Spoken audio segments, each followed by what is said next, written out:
Biznesmeni i ndërtimit Orest Sota ka dhënë një dëshmi tronditse para prokurorëve të SPAK që vendos në pikpyetje fatet e pronave të shqiptarëve. Sipas biznesmenit Sota, Ergjys Agasi, i cili së bashku me Ermal Beqirin janë arratisi krerë të grupit kriminal të Akshit, ka përvetësuar pronat në resortin Equus Resort në periferi të Tiranës pas një kontratë shitblerje apo të ndonjë lloji tjetër të përfitimit të pronësisë me Klodian Allajbeun.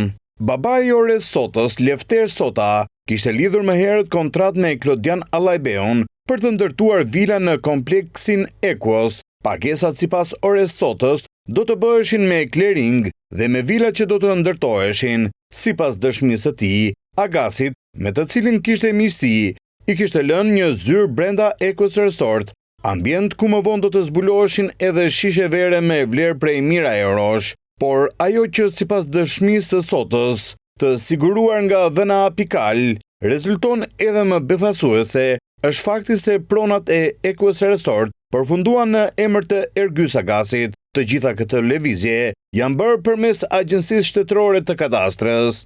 Tek Equus Resort nuk ishte asnjë pronë. Pas kontratës së shitjes me Klodianin nuk u bë ndryshime në QKB me administratorin e subjektit Equus, për arsye se nuk ishin bërë pagesa dhe unë nuk mora asnjëherë administrimin e pronës. Unë nuk jam marrë me administrimin e Equus. Më pas kam mësuar se Ergysi ka kaluar pronat e Equus Resort në emër të tij. Të gjë e kam mësuar nga shtetat si Klodian Allajbeu. Kur ka ndodhur ky proces, unë nuk kam qenë ndjeni. Kur ka ndodhur kjo, Ergysi nuk ka folur me asnjëri, as nuk ka pyetur njeri dhe as nuk ka bërë asnjë akt notarial lidhur me këto.